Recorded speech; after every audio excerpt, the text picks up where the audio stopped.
Okay. Okay. Okay.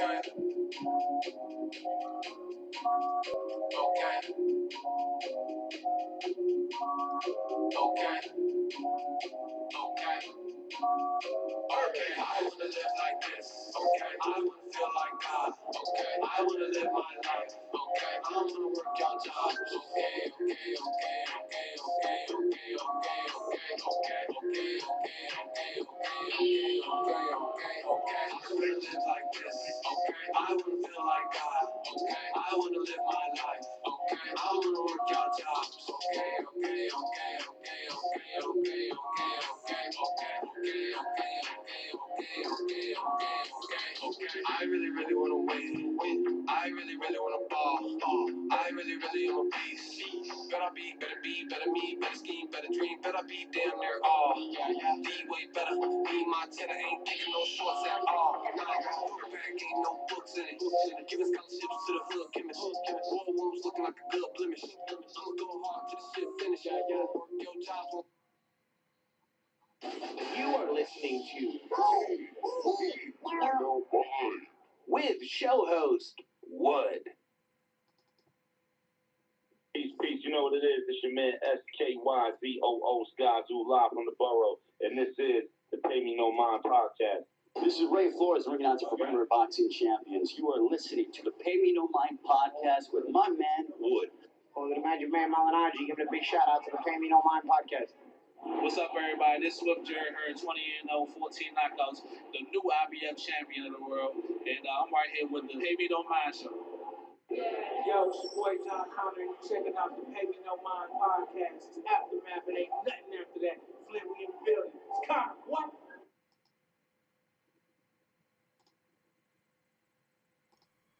Peace, world, what's good? As they just mentioned, I'm the host of the Pay Me No Mind Sports and Entertainment channel, R.L. Woodson. You can just call me Wood. I got to get in here and keep it real short. Just wanted to talk about a couple of things before I head out for the day. Hope you have a great one. One of the things that I meant to come back and clean, we'll get into Shields, Habazin, the schedule for the weekend with Jaime Mugia and Spike O'Sullivan over on the DAZN app, as well as Saturday night with Jesse Hart and Joe Smith Jr. Run through that real quick. What I wanted to start out with is it's a pretty fantastic card being put together. I don't know. Well, I don't think it's going to be a DeBella Entertainment Broadway boxing. I don't think it's going to be that. I think the local promoter, Four Champs, and then Mary McGee, who will be the headline fighter. I think it might be something specific to what she has going on. But anyway, I just wanted the reason why I had the thumbnail that I had, which has super middleweight or middleweight prospect Isaiah Steen. The reason why I had that on there Monday was because there was a big announcement, relatively speaking. I think it's going to be a pretty fantastic card for Midwest boxing fans. February 8th at the Hammond Civic Center in Hammond, Indiana. That's Northwest Indiana. I don't think it's that far away from Chicago, to be honest. I think it's less than a half hour. But we'll get into I wanted to speak to the lineup of this event. But his Four Champs is a promoter who's done quite a bit of work in Indiana.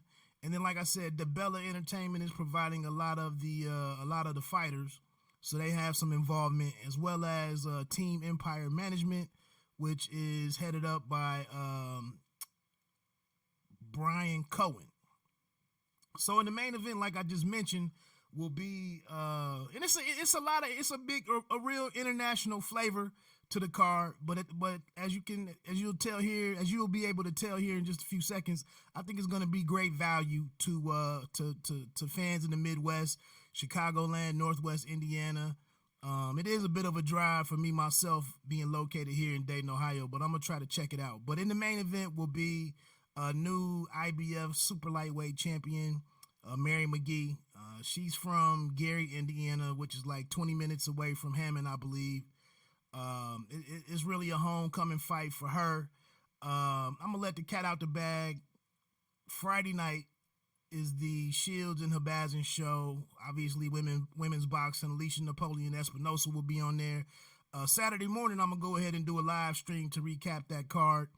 And I'm hoping to get Mary McGee on for a short interview. I know she has a lot of stuff going on, but I kind of have a soft yes that I can speak with her Saturday. And so ideally, like I said, coming up on the heels of the Shields and Habazin card, it would be great to get her on and to talk about her thoughts. There's some connection with her and Claressa Shields.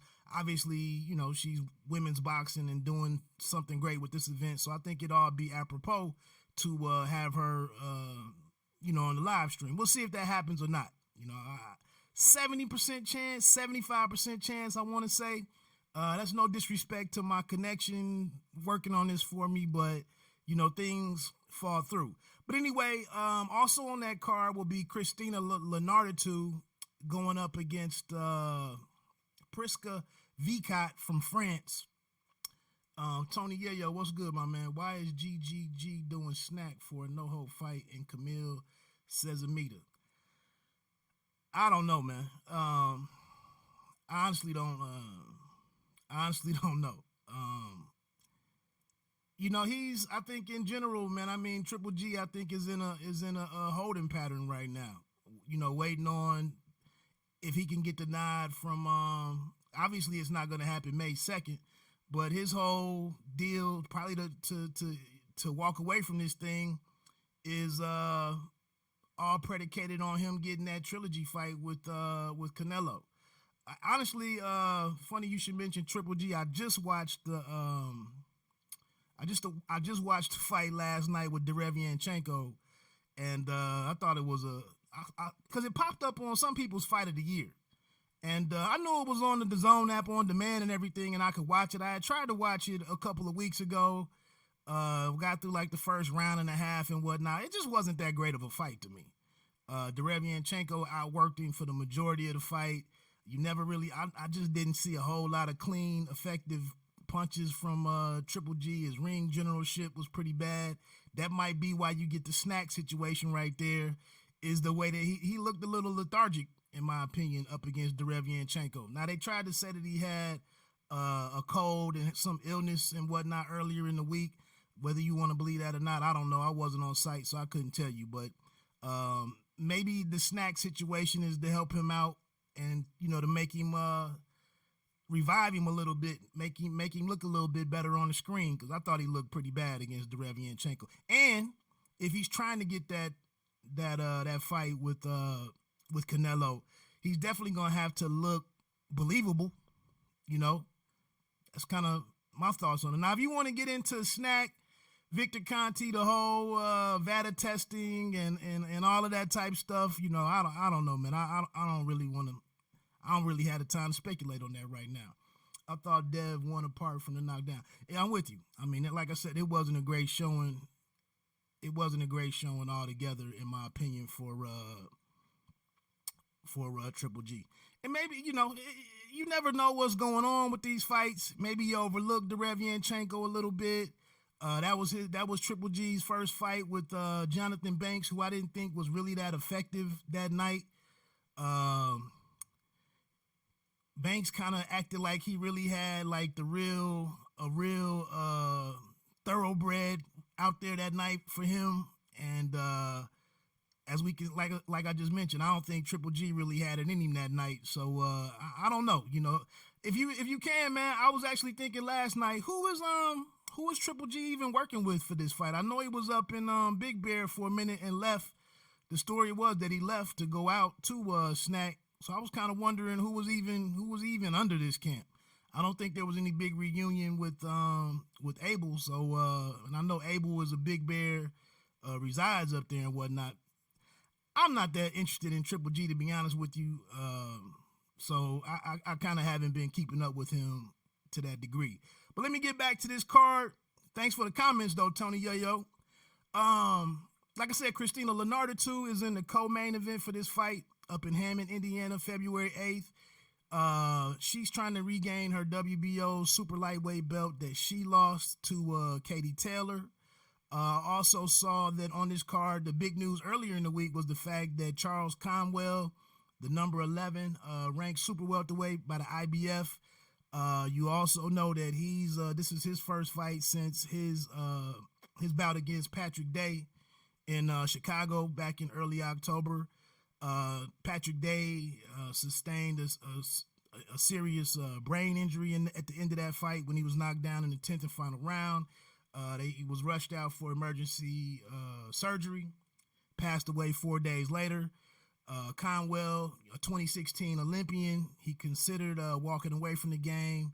Kind of was not in exile, but just kind of sorting some things out for a little while after that event. As to be expected. And then he came back and made the announcement that he will be returning to boxing, and this is going to be his first fight. So, the win helped propel him up into the top of the IBF rankings. And, you hate to see somebody, he's worked his, like I just said, he's an Olympian. He's worked his, his much of his youth to get into this position. Things are starting to happen in his career, and then he has he goes through the unfortunate situation. And, Patrick Day, a truly beloved boxer, especially in the state of New York, in the New York City area and whatnot. Just a horrible situation. And I just wonder now with him coming back, I heard that he was in some talks with Showtime. Was one of the it was some talks for him to be moving over there. There was 2 other players in the mix for where he could be going in the future. And I just wonder how he'll be covered, moving forward. I don't know. I don't have time to get into that, but he'll be on the card. Also, his stablemate, sneaky good fight this weekend with Jesse Hart and the dude that stopped Hopkins, Joe Smith Jr. Yeah, I'm getting ready to get into that as soon as I get through this card. Also, on February 8th, a stablemate of Charles Conwell, super middleweight. He might be down in middleweight now, but Isaiah Steen, he's like 13-0. I want to say 10 knockouts. Also out of Cleveland, Ohio.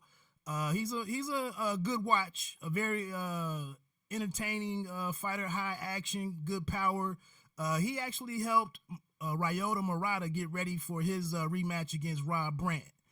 He was over in Japan, so he's working on his career, trying to figure it out so he can get into contention and get some bigger paydays and whatnot. So those 2 are on that card. Also want to say Alicia Napoleon Espinosa, who's on the card Friday night with Claressa Shields. She's supposed to make an appearance there, as well as Kaylee Reese. I don't think Reese is fighting, but she'll be in the building. Melissa St. Ville will be fighting that night. I think there's 2 other women's fights. So like I said, I don't know. Everybody might not be on board yet with women's boxing, especially, women headlining and whatnot. But I do think it's going to be a pretty big event. Should be supported with it being there close to Mary McGee's hometown and whatnot. Like I said, it's a chance to come out and see a kid like Charles Conwell, who Conwell helped. He was instrumental in helping Tony Harrison get ready for his first fight against Jermell Charlo. He might even got in camp with him a little bit. I know he was up in the Detroit area prior to Harrison was down in Florida, actually, is where he wrapped up camp. So maybe he didn't get in there before the rematch. But if you go down and check on the playlist, I got an interview with Tony Harrison. He was very complimentary. He had a lot of praise, a world of praise for Charles Conwell. And, he looks at him as a can't miss world champion, in the future. So, like I said, one of the things with these types of cards is a chance to see, it's a chance to see some of tomorrow's fighters before they get to the big places, before they get to the fight towns that you can't always get to. So I would suggest, check it out. As soon as I get some pricing, I'll come back on here, get some of the pricing out there. And, I probably will be in the building that night. Like I said, it is a bit of a drive for me to get over there. But I think I'm going to have to make it happen. All right. So that's the local card. I did want to hit on we had the final press conference yesterday for Clarissa Shields and Ivana Habazin.